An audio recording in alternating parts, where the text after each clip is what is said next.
یو د موبایل فتنه نه ده عزیزانو، دا زموږ ایمانونه، زموږ اسلام، زموږ قرآن، زموږ کلمه را در په در په خدای دې مې قسم وي چې ته یو کاغذ راواخه و باران ته کښېږده، کاغذ خو د باران تاب نه لري، د اوبو تاب نه لري. په خدای دې مې قسم وي چې یو کال باران ورباندې وسي که به دا کاغذ دومره تباه و برباد کېږي لکه صرف د یوه موبایل د وجې چې زما او ستا ایمانونه څنګه تباه و برباد شو. څومره غلط نظرۍ، څومره درواغ، څومره غلط کمنټونه، څومره غلط خبره، چا غلطه خبره وکړه ما او تا رښتیا که پر مخ پسې واس، څومره بدنامۍ بې عزتۍ موږ کوو. دا اوس یو چا ټلیفون را کړی و، هغه ویل مولوي صاحب زه خپل بچي دپاره یو زنانه غواړم، ته یو داسې کور ما ته راوښیې. ما زه به یو خبره درته وکړم، د کور خبره مه کوه، خبره دا درته کومه چې ته کله یو زنانه غواړې، یا د ورور دپاره یا د زوی دپاره یا د ځان دپاره، نو صرف دومره وکړه، پوښتنه وکړه چې دا ښځه موبایل لري که نه لري. که دې ښځې دا غټ موبایل درلودی، ټچ موبایل یې درلودی، او بیا د هغه سره سره دې خپله آی ډي درلوده، خپل فیسبوک یې درلودی، خپل ټیک ټاک یې درلودی، خپل مسنجر یې درلودی، بس که پر سجده مړه سوله لا به هم نه منې، پر سجده نه چې سهار و قرآن ته کښېنې تر ماښامه درې قرآن ختمۍ لا یې پرېږده. ولې؟ هغه وجه دا ده چې دې زنانې ټوله دنیا په دا کوچني موبایل کې ولیدله، په دا موبایل کې چې څومره ګناه وي، څومره د الله نافرمانۍ، څومره غلطۍ، څومره غلط نظرۍ، څومره بېلارۍ په دې موبایل کې کېږي. ولاړ سه کراچي و لاهور و کابل لره ولاړ سه، اسلام آباد لره ولاړ سه، دوبۍ و شارجې لره ولاړ سه، که ته دومره ګناه وکړې لکه صرف په دا یوه موبایل کې چې ته 5 منټه خلاص کړې. په خدای دې مې قسم، ما ورته ویلې صرف دا وګوره، پوښتنه وکړم چې دا د چا بچی د موبایل لري که نه لري. ټیک دی، یو کوچنی نوکیا موبایل د ضرورت لپاره په کور کې پروت دی، غټ موبایل دا بچی لري که نه لري. که غټ موبایل درلودی، ټچ موبایل درلودی، خپله آی ډي درلوده، چې سهار و قرآن ته کښېنې تر غرمې یو قرآن ختم کړي، غرمه و قرآن ته کښېنې تر مازدیګره بل قرآن ختم کړي، مازدیګر و قرآن ته کښېنې تر ماخستنه بل قرآن ختم کړي، لا یې پرېږده مې غواړه دا ښځه. دا زه ته لیکلي در کوم. دې زنانې چې کومې خبرې زده کړې دي د خاوند په باره کې، په خدای دې مې قسم وي که په 1000 کاله ګرځېدو سړی دومره خبرې زده کړي لکه دغه یوې زنانې چې خالي د فیسبوک څه زده کړي دي. صحیح سلو؟ دا هغه د فتنې زمانه ده، دا هغه د شر زمانه ده، دا هغه د پریشانی زمانه ده، دا هغه د رسوایی زمانه ده. اوس په دغه زمانه کې به ما ته د الله په دربار کې معافي نه غواړو، په دغه زمانه کې به ما ته الله ته نه جاړو. الله دې موږ ټولو ته هدایت وکړي، الله دې اول زموږ لوڼو ته هدایت وکړي، الله دې زموږ خویندو ته هدایت وکړي چې کومه خور و لور موبایل لري او فیسبوک لري او پر خپل نامه آی ډي لري او دا اختیارمنه ده چې موبایل څنګه استعمال کړم. یو د پلار په نگرانی کې دا غو یار موږ سره خبر وي چې زه موبایل دا څنګه استعمالوي، لا به یو گنجائش پکې پیدا شي. یو زنان خپل موبایل په خپل طبیعت استعمالوي، په خپل مزاج استعمالوي، بیا ته څه چم کوي؟ په خوا خو دا کستې په یاد دي دا موبایلان کارډونه راتله، نو تا به کارډ واخلې، تا به کور ته راوړي، هغه به جمع کوي، موبایل کې به جمع کې پیسې ورالي. اوس ایزي لوډ رالی ته چاته ستا نمبر ورکړه، نو ته خو خامخا نمبر یا د خور یا د لور چاته ورکوي که به نه ورکوي، چې ور دی که ستا نمبر چیرې ولاړی، ستا دغه نمبر چیرې ولاړی،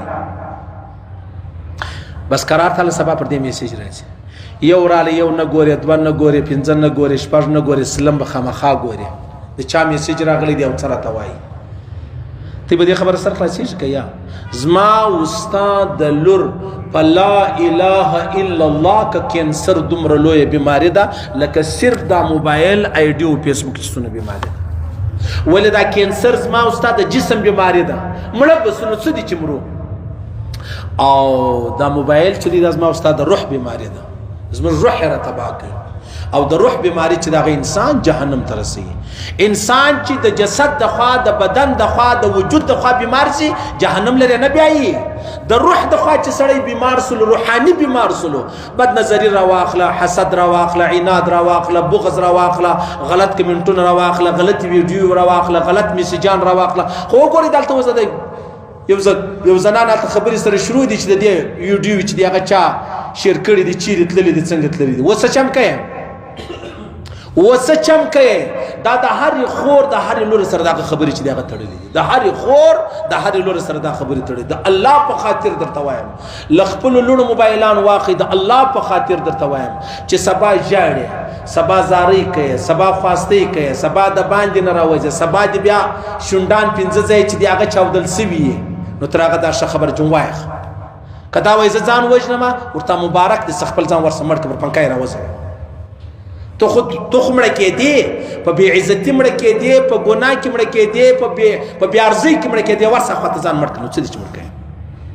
یو زنانه و هغه ویل چې دا یو د دې مسله رااله داسې مسله و چې هغه ز ځان وژنم ما ورته ویل ما چاته ویل مالته داسې وکړه ورته وای ورته کدي ځان واجی ما چې ورځ مخکې ما ته لار راو ما ته وای زه بیا لار درشم هغه لار به څنګه راشه ما ورته زه دې لار درشم ته ډیره اسانه مړ شنو ډیر کوکی بنوي ډیر چیغي بنوي ته څنګه دمکیانه راکې چې زه ځان وژنم زه لار درشم ما پر هغه لار باندې ځان مړک خواري به ډیر نه باندې تیریږي په دغه پتنو کې ما ته څه کوو دا واحد خبرم درته وکړه یو زنانه د سهار تر ماښامه په بازار کې ګرځي والله که دومره تاوان دی لکه په کور کې چار دیواري کې په کمره کې پردې رایلت دی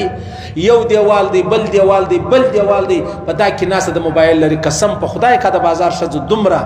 بی عزت بی شرم بی حیا جن جوړ لکه دې شي په خپل کور کې جوړیږي دا به زه خاص درته وکم څومره طلاقونه چې وست د موبایل د وجره روان دي دا موبایل د وجه ابل سړی راغله داسې ژاړي وم څه کیسه ده وایي زما ستا سره لږ کار دی خیر خلک ولاړو مال څنګه ول مولوي صاحب واده مې وکړ واده چې مې وکړ د واده کې نو کور والا صاحب خپل موبایل ورسره دی خیر موبایل مې چې ما اخیستی دغه یې په له راړم ول مولوي صاحب هغه شان مې ولیدل چې هغه شان ما د انګریزانو هم نه دی لیدلی نن درېیمه ده په خدای دې مې قسم یې که یا بې د څه ویم یا مې خوراک کړی دی یا مې اوبه څښلي دي اوس ما ته لار راورشئ زه څه چم وکړم ځان مړ کړم که دا مړه کړم ما ته خالي لار راورشئ دا د واده ته دومره بېوقوفه یې ته دومره بل اوس چا ویلی ول مولوي صاحب ویل دا ښځې ډېرې خرې دي مال خرې نه شنې خرې یاست اوس خبره ده چې مولوي صاحب دا ښځې خرې دي ته چې راودېدلې انسان دی ګناهګاره دی غلطي جنې کېږي خامخا به جنې کېږي ستا په موبایل کې لا ولې تر اوسه پرې هغه شیان پراته دي چې ستا د پلار په کور کې هم چمونه کول نن تا په ځان څه جوړه کړله نن بغیر د 3 طلاقه ته بله لار لرې یا نه لرې ښه اوس څه چم کوې تو خاوند نه پېژندلې خاوند پر تا الله پر تا پرده اچولې وه ته راولاړ په موبایل کې د هغه شیان ګرځول ویډیو و تصویرونه دې ګرځول اوس څه چم وکړي خاوند دې بدي وکړي دغه سړي سره که تا ته 3 طلاقه درکړي بدي کول ډېر ګران کار دی که 3 طلاق ورکول ډېر ګران کار دی نو گویا دې زنانې خپل ځان ته 3 طلاقه په خپله ورکړو والمولوي صاحب والله که یا خوراک په 3 ورځې